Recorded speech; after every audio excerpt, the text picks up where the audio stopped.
Welcome back to J.U.L.I.A Among the Stars. Alright, so let's see if there's anything I can actually do on this planet. Can I land here? Oh, there's a moon too. There's Elpis and Elpis Alpha is a moon, I imagine.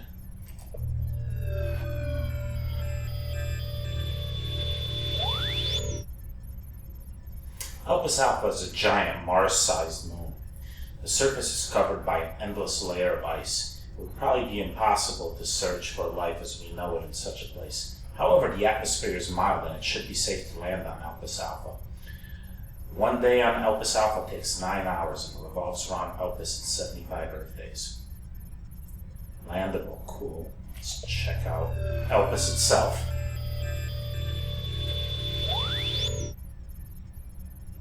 Elpis, Hope, is an ice giant located at the far end of the J.U.L.I.A solar system. It was named after the hope that humankind would finally encounter sentient life forms. Elpis rotates very fast and actually completes one spin in less than 9 hours. The planet is absolutely unsuitable for landing. Okay. Well, neither Elpis nor its moon were mentioned in any of the conversations that I saw, either in the data pads or the ID cards, but since I can land there, I might as well.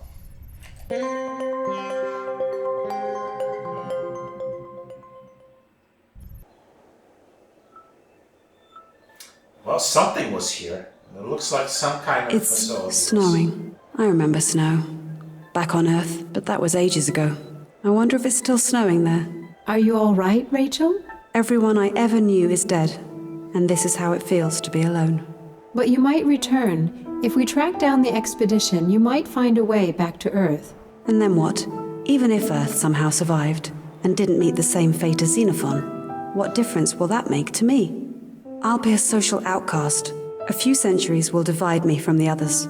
They could display me as a curious Neanderthal from the past. I may be a curious oddity for a while, but then they'll just forget about me altogether. I guess I don't have a home anymore. I think we need to stay focused, Rachel. You're the last surviving member of the expedition, and you need to finish what you've started. You'll have plenty of time to think this through later. Damn, Rachel just went full emo on me. I mean, understandable given the circumstances, but wow. Alright, buried in ice, the research station shows how the powers of nature always prevail over time. It must have been strange to see the station first appear in this pristine place. All that remains now is a frozen monument to visitors from the stars.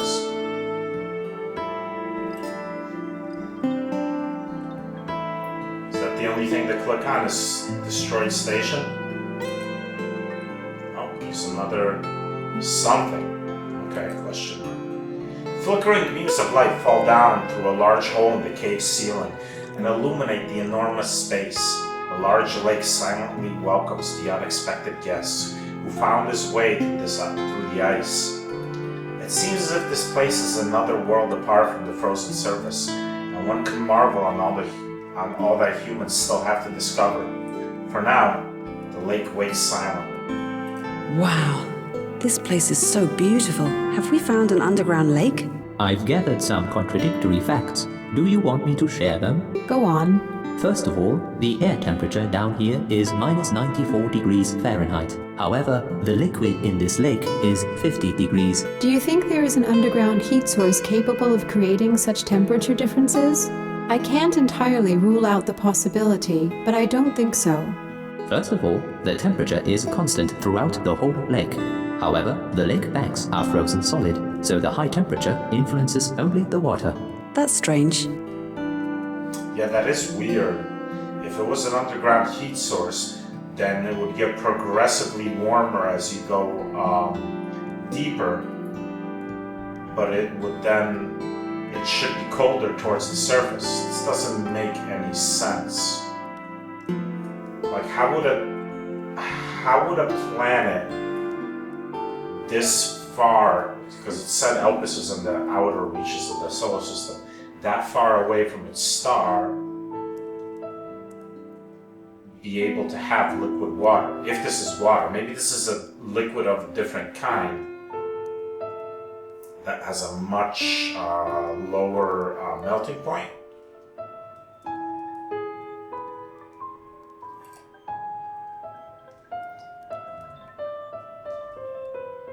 Some stalactites. Those speleothems are actually not stalactites. They look more like straws. Still, they must be formed from local materials and not our most commonly seen calcium carbonate.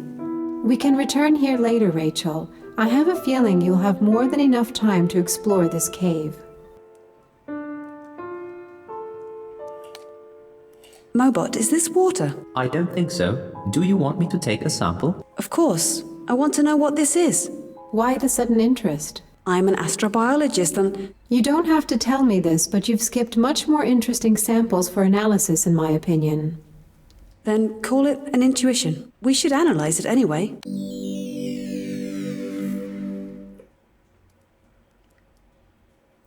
Oh, I could analyze this on Mobot now because I have a mobile analytics station, which I will do eventually. What do we have here? As if coming directly from a nightmare, the eerie sight of a dead human body lying here makes you wonder about your fate. The still is broken only by the faint movement of the water and Mobot's gentle whir. Another pristine place turned into a tomb by human intervention.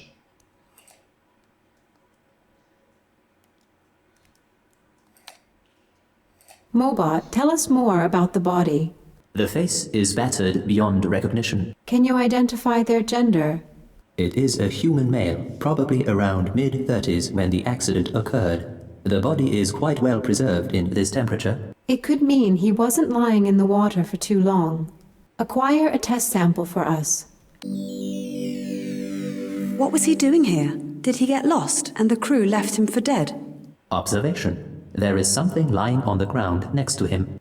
Maybe he fell, whether by accident or pushed. There's a data pad in his case. Do you think it will still work? The case is intact. Let me try. Ian Darlington. Okay. Alright, we got some more password breaking to do. Okay, let's start with numbers.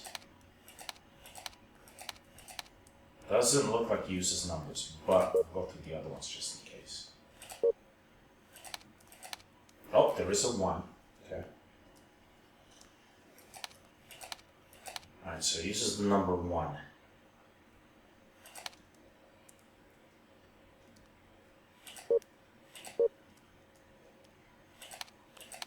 Okay, we got an E.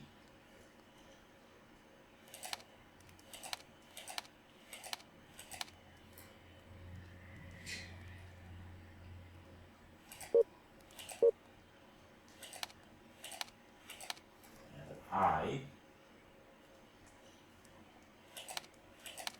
and a P, and an A,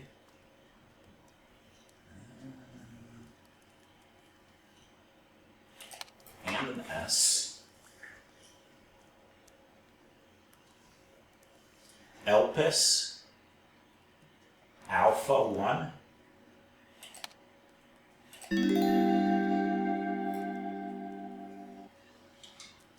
okay. Ian Darlington, Expedition Leader, Department Research. So this guy was the leader, assuming this is from the same mission as ours. This guy was the leader before, I guess after he died, maybe,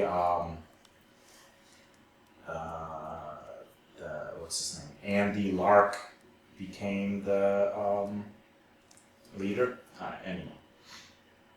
This looks like it happened a couple years before. So the other ones were 2133. This is 2131. So this is 2 years earlier. Elpis Alpha. What an amazing and tranquil place. I'm really glad that the first alien world we saw looked like this. Though I don't expect any civilization to be found on the moon of the most distant planet in the system, since the actual signal was supposedly traced to a location much closer to the sun. Mike Wortman would have enjoyed this place. He wasn't married to my sister for very long when he died fighting in the Great Water Wars. But he knew the risks when he signed up for Special Ops. I always enjoyed his company. He was a fearless explorer, natural leader, and like the brother I never had. Back to the mission. Our base has been printed and deployed, and for now we should just forget about what happened upon our awakening. I only wish I could choose the people for my mission just once in my life. That does it. Normally I could file a complaint and get his ass out of here in a second, but it's impossible to do that a couple light years away from Earth. This is just a couple light years away from Earth? What system is this? This is like the Alpha Centauri system? I don't think so. Anyway. I have a feeling that what he really wants is to take the lead in here. Bloody military cycles. Is he talking about Andy Lark?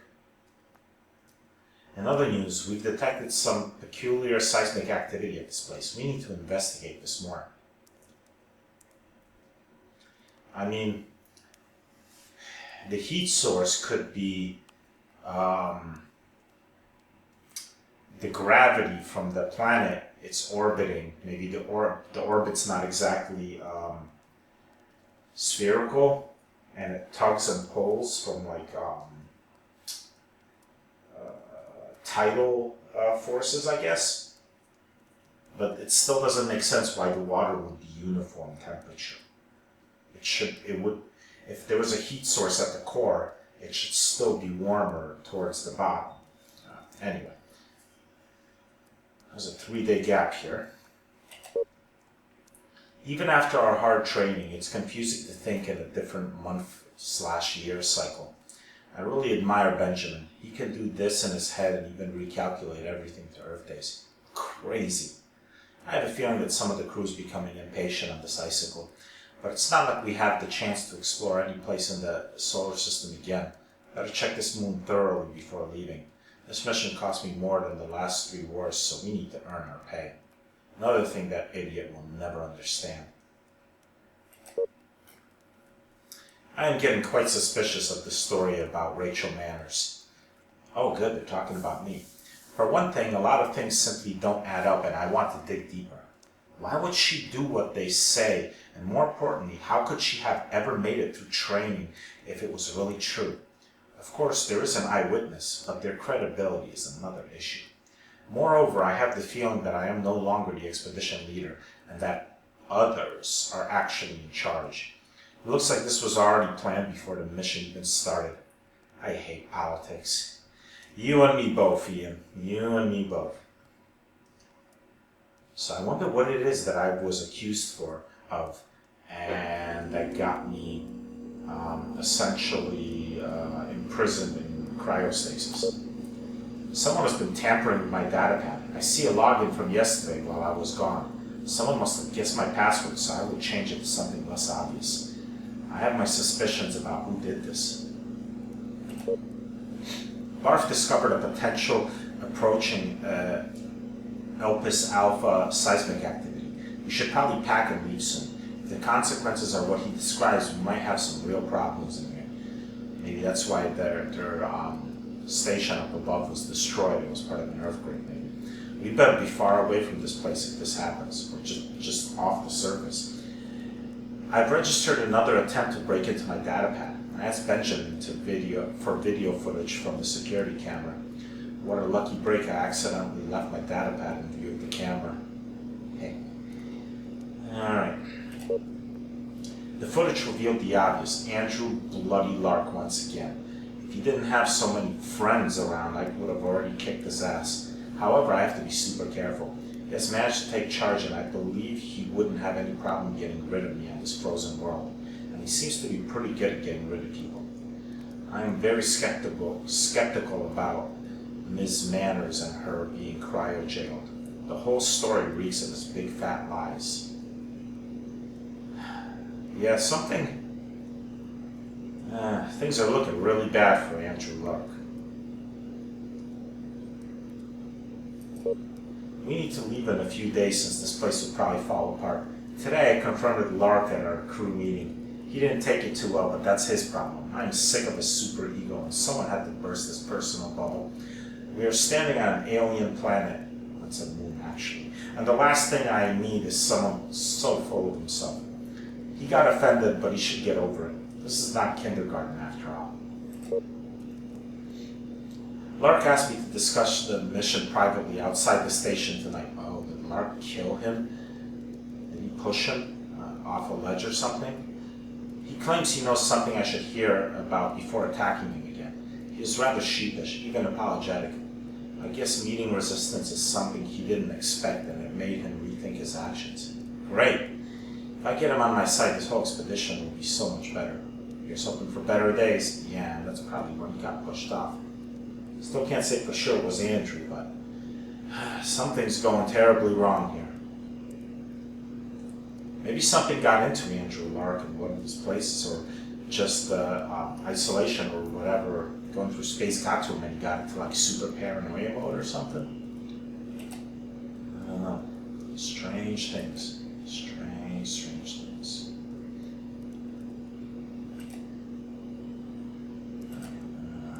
So this is back. It's the platform that I already looked at. So I think back up above now. Let's check out the destroyed station. Observation. A part of this glacier probably fell down on the station, causing this destruction. That impact probably caused the ground to crack and revealed this enormous crevice. So they probably didn't even know about the lake underneath.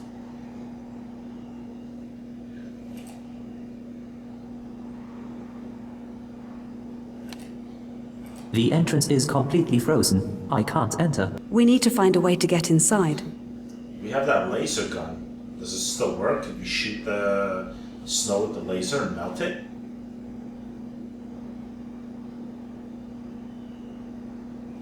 Now let's use the analyzer. See what this liquid is.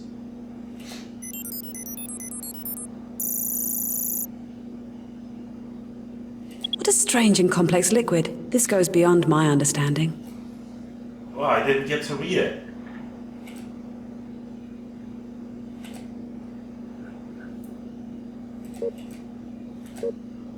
Chemical analysis of this liquid is impossible as its structure is incredibly complex. Peculiar property noted. It's the only liquid ever found that can dissolve arginium. Is that a real substance? I guess it is now. So maybe I can use this liquid to get through the door. I got other stuff to analyze. So I'm assuming this is going to come out as Ian Darlington.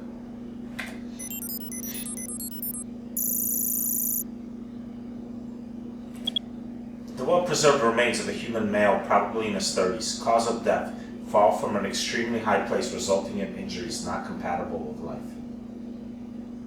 Or maybe it was accidental because that crevice wasn't revealed yet.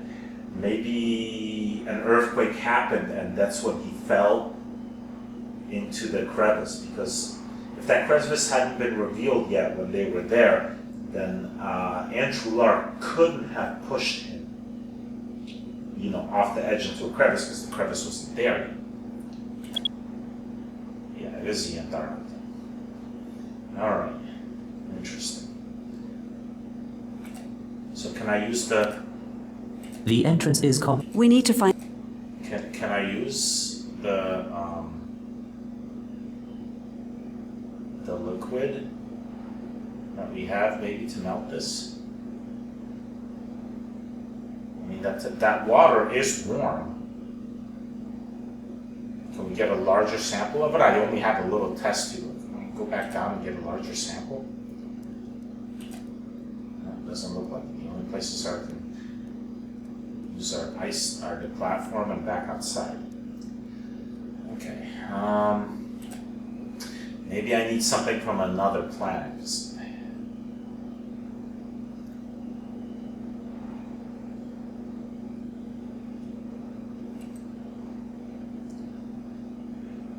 see a way.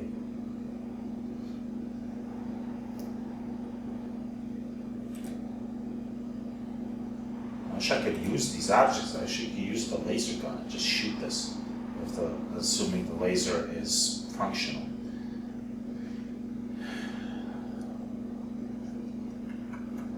Alright, I think it's time to go back to the ship and do something else. I don't think I can enter. Maybe I need an object. Maybe I can get like a bucket or something.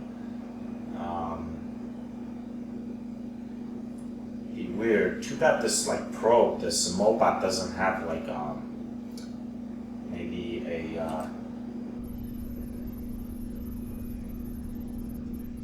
a way to collect a larger sample. You know, like a tank or something you could fill up with that liquid down there.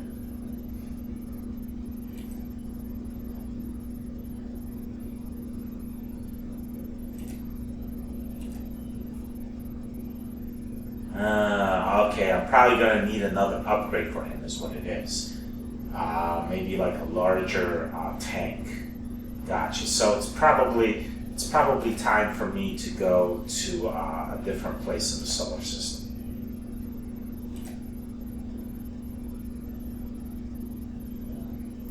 This is where we came from, Xenophon.